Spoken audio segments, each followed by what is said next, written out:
the celestial empire awakes, the beaches at Qingdao in the northeast of China are as busy as the city boulevards. At 6 in the morning, it's time to harness one's energy by catching flies or gazing at the horizon from a rather different angle. The fashion is for full-body swimsuits, apparently that resemble everyone else's. Bikinis haven't yet reached the shores of Qingdao. The ladies prefer to protect themselves from the sun and the impurities in the seawater.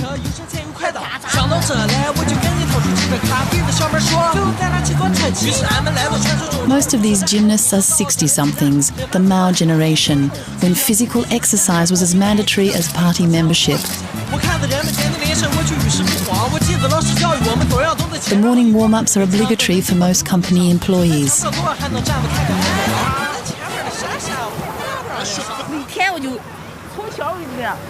I've been doing this every day since I was a little girl. It's a real massage. As soon as I'm out of the water, I do this. You should try it. It's very nice. The best beauty parlour in the area is the beach. For a body scrub, take a handful of sand. Even the men are convinced. At the weekend, however, the beach belongs to the children. The eldest have long since finished their exercises and the temperature is rising. Parents keep a watchful eye over their progeny. In the land of the single child, they prefer to see them playing on the sand rather than taking the slightest risk in the sea.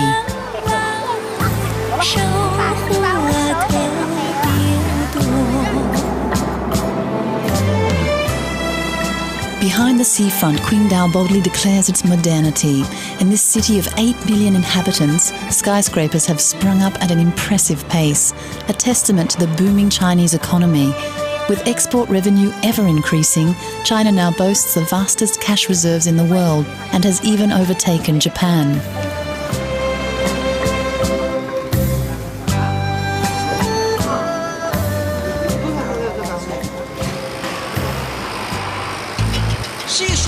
In Qingdao, the high-rise buildings and traditional life flourish side by side.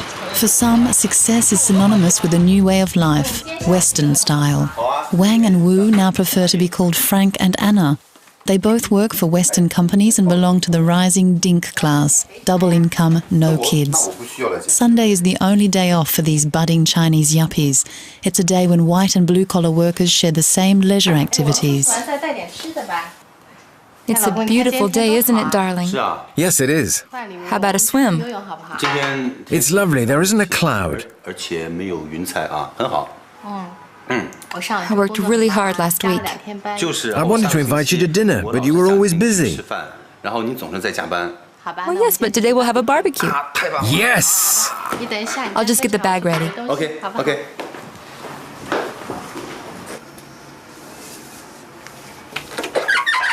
The Western influence on the beach, however, has its limits, particularly in terms of fashion. Look, darling, help me choose. This bikini was a present from my boss in Hong Kong. It's nice, but in Qingdao, forget it. It's too sexy for Qingdao. Oh, all right. Well, look at this one. That's good. It's a nice color, and it suits you. They're grapes, too. I'll put them in the bag. I'll go and get the rings now. At the foot of the bed and already inflated, the rubber rings are ready for their weekly excursion. Oh, it's heavy. Can you come and help me? Okay, I'm coming. You take the big one, I've got the little one. Are they properly blown up? Oh, yes, no problem. Physical work is a man's job.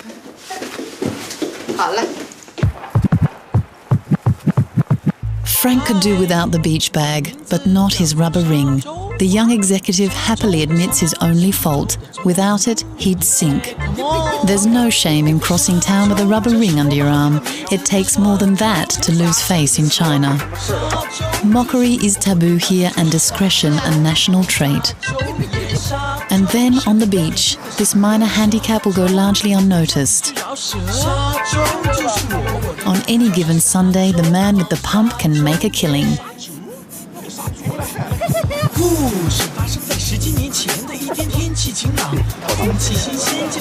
Go ahead, try it. There's no problem. Don't worry. If it deflates, what do I do? If it deflates, I won't make you pay. This morning, old-timers put in their 300 metres without breaking sweat. But now the beach is a giant sandpit for youngsters half their age. Never without their rubber rings and never too far from the shore. Like Frank, many of these young adults can't swim. Today's party no longer provides swimming classes.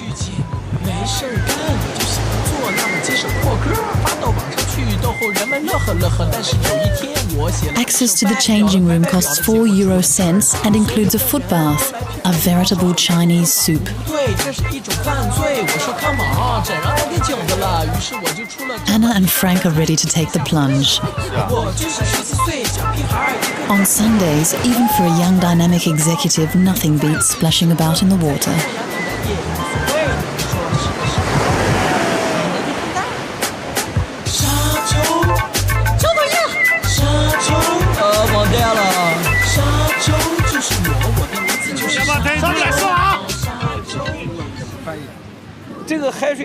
There didn't used to be so many people here.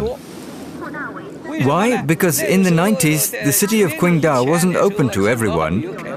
And then nobody knew how to swim at that time. There were fewer inhabitants. When the city opened up to tourists, a lot more people started coming and the beaches were cleaned up. Now, during the summer in Qingdao, you can count on between 10 and 20,000 people a day. People have more money, so they can take advantage of the nautical activities. Mr. Wen is a former sailing instructor for party managers. He owns the first private sailing club at the end of the city's main beach. But today Mr. Wen is worried.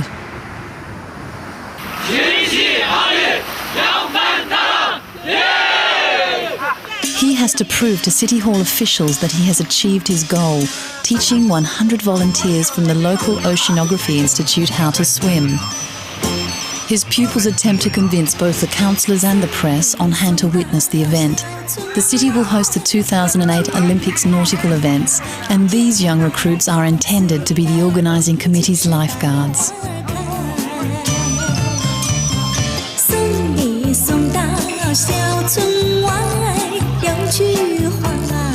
There's still a year to go before the Games, fortunately. It's hard to say who's drowning and who's saving.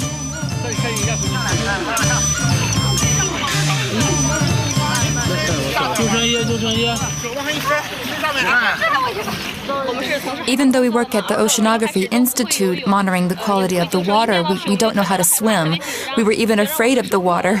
We've learned a lot here and we really appreciate the course. So thanks to the management for organizing it. Thank you. As a secretary, I'm always improving my skills, like the whole company, which is working hard on making a contribution to the organization of the Games. I'd really like to be chosen as a volunteer for the Olympics.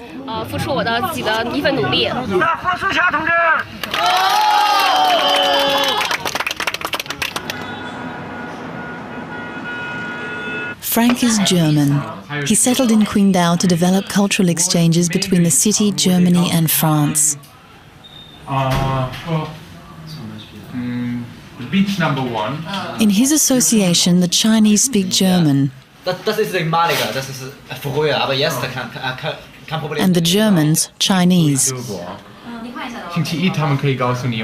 If you're looking for a Chinese au pair, Frank can send one to Europe. If you want to come and learn Chinese, Frank will find you a host family. But to encourage you to discover China, he prefers to take on the role of tourist guide. Here we're on beach number 1, the most popular in Qingdao. The foreign tourists tend to avoid it. A lot of the Chinese who come here are dressed the same on the beach as in town. They sit on the beach without towels. And when they go to the beach, they don't go swimming right away like the Germans do.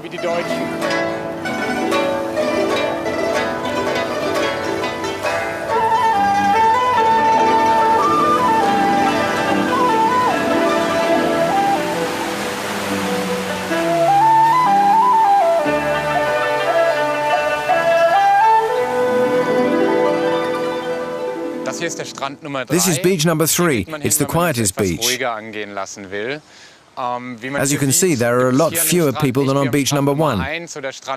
You can swim quite comfortably. There's just the chance you might meet a few soldiers because the Qingdao barracks are right next to the beach. Mr. Wen is handing out diplomas. Swimming caps are neatly arranged. It's a very solemn occasion. The city won the Olympic Games thanks to the superb shoreline here. It's an ideal opportunity to thank the party.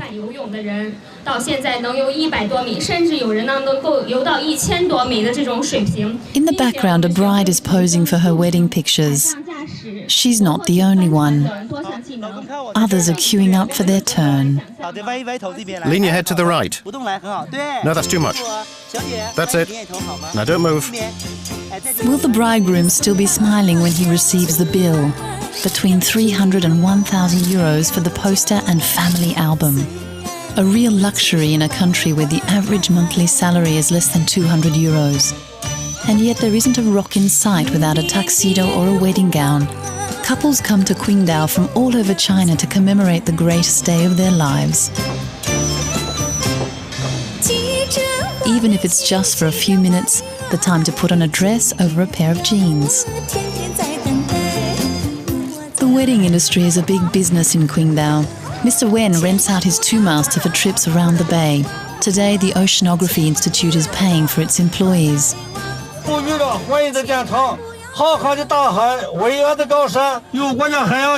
Is it kitsch or romantic? That's for you to decide. But here there is nothing cooler than exchanging wedding rings in the Qingdao Bay and throwing your vows of fidelity into the China Sea.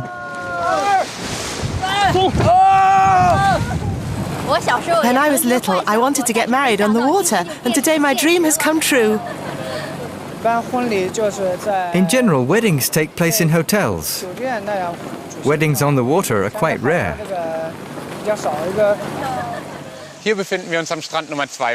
This is beach number 2, which has a long history. A century ago, Germans lived in this castle.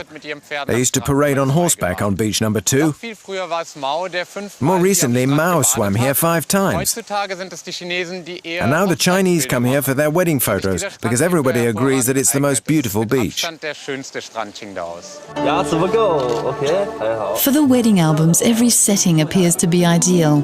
Even the most anachronistic, like this castle built by the Germans in 1903. At the time, the town counted more than 1,600 German residents.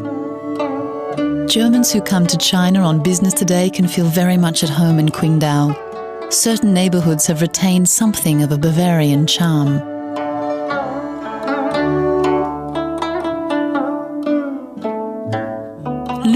Is an expert on the history linking Qingdao with Germany. As director of the city library, he has written 22 books on the history of the city.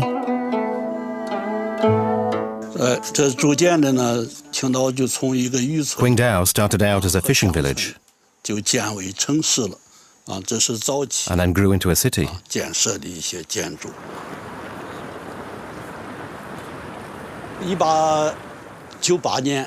The Germans arrived in 1897. They made a treaty with the Chinese government. The agreement specified that their presence was acceptable if they built a port in Qingdao and a railway line linking the city with the capital. At the time, the Germans wanted to compete with the English, who had settled in Hong Kong. This is the German port. In fact, there were 2. One for the military and a commercial harbour. Qingdao became a prosperous town. Thanks to the railway, Qingdao became a holiday resort. German tourists working at the embassy in Peking and also Japanese tourists started to come here. At the time, you had to reserve a hotel room at least a week in advance. Otherwise, there was nothing available.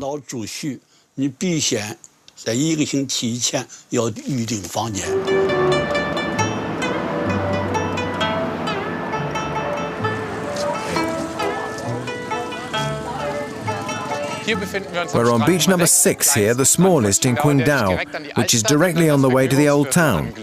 A lot of Chinese come here who can't travel abroad because they need group visas for that. So they come here to Qingdao, which has become China's #1 tourist destination.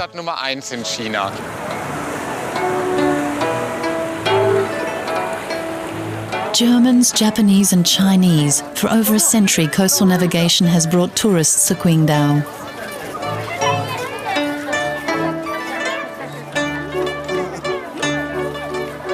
Others may choose to explore inland, hiking and trekking on Mount Lao.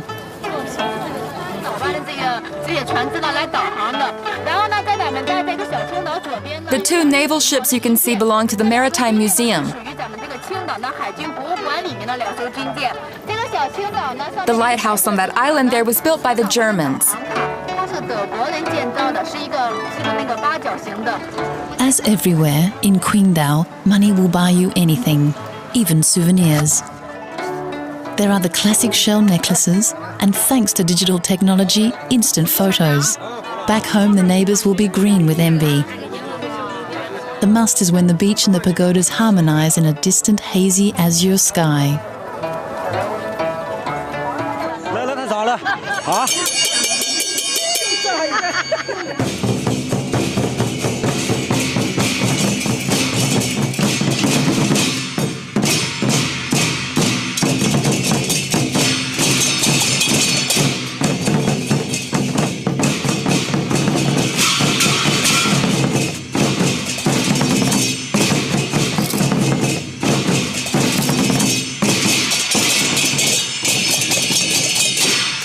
In the city shops, the sea is available in a dehydrated version. Dried fish and dried seafood. The whole ocean comes in a sachet. They provide delicious meals, if you know how to make them. But Qingdao is also a paradise for fresh seafood lovers. Qingdao is above all known for its seafood. You can find restaurants like this on every street corner. For anyone who likes seafood, you can find anything you want here. There are well-known shellfish like mussels and oysters, but also other things that are completely unknown in Germany. If you want to discover new tastes and flavours, this is the place to come. You can sample shellfish that certainly taste very strange, but you have to try them at least once. At least once. Okay, let's try this sea worm.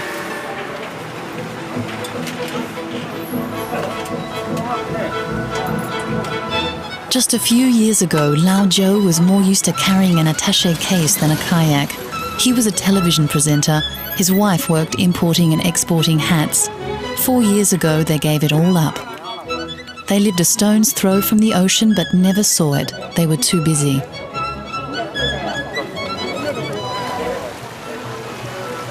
But today, Lao Zhou would never give up a kayak outing to see the pagoda. Helen has turned her hand to gala fishing, a national sport at low tide. The gala is a kind of sea snail and they are hard work. You have to walk on razor-sharp rocks and be careful of the little critters as they are riddled with parasites. It is said that they form Qingdao's principal food, which is just as well as they are free and close at hand.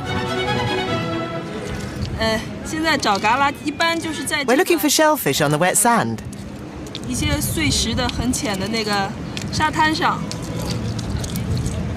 Oh, I found a big one. I'll wash it in the water. They're so tasty. Look, I found a huge one. Every day the inhabitants of Qingdao come to the sea, not necessarily to swim, but to collect the galas. You cook them in water and they're delicious.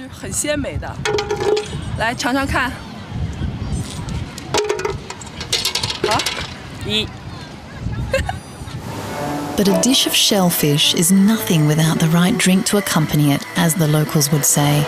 For them and for most Chinese food fans in Europe, Qingdao is first and foremost known for its beer. The Chinese brew more than 5 billion litres of the frothy nectar every year. The city has 4 of the country's 50 breweries, and it was here that it all began. The people of Qingdao know this can very well. In the past, the Chinese didn't drink beer. The inhabitants of Qingdao were the first. In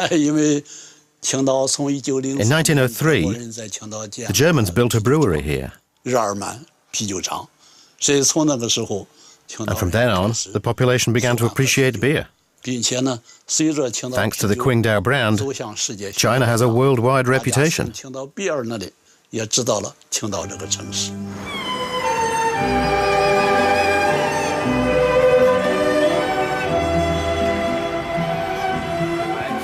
As usual in the evening, Lao Zhou goes to buy a bag of beer for dinner. The beer is sold by weight in shops that are open all night. 5 euro cents for a bag of beer, but there's often more head than beer.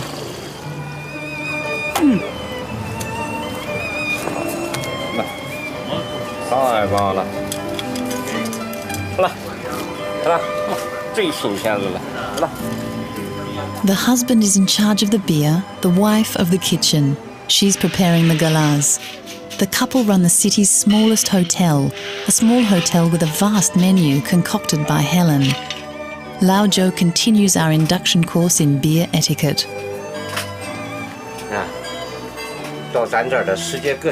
This is Qingdao beer. It has to be poured like this. Everybody comes here to taste cool Qingdao beer.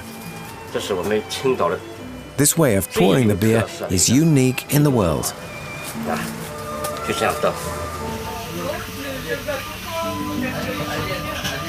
Upstairs are 6 rooms, simple but reasonably priced, between 4 and 12 euros a night.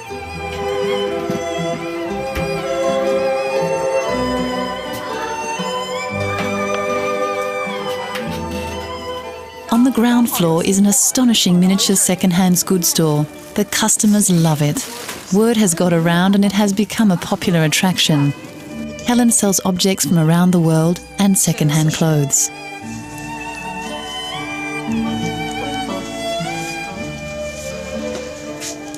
Her husband's chief interest is old clocks. Lao Zhou collects time. He believes all the hotel's clients leave a moment of their life behind, recorded on the clocks. On his computer, endless images of the hotel's grand dinners, dinners washed down naturally with the local brew.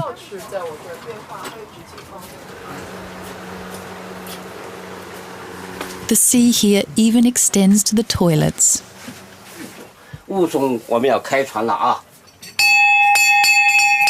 This is when the boat leaves. I like it. I feel good. Why do I like this collection? Because on a boat there is a wheel for steering. For me, it's symbolic, collecting the wheels. When the clients see these wheels, they remember the story of their own lives. They're like ships at sea too. The wheel gives them a direction, and the compass gives their position.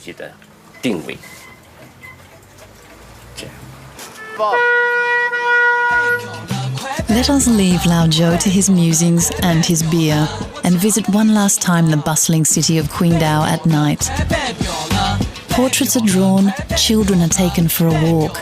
The seafront here never really sleeps.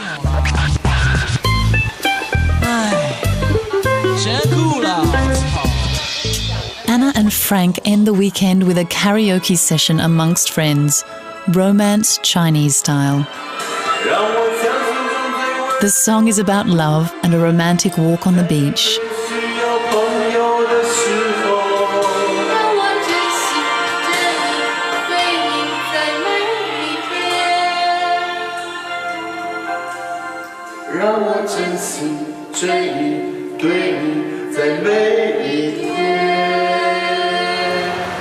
A beach that will stretch itself back to life once more when the sun rises over Qingdao.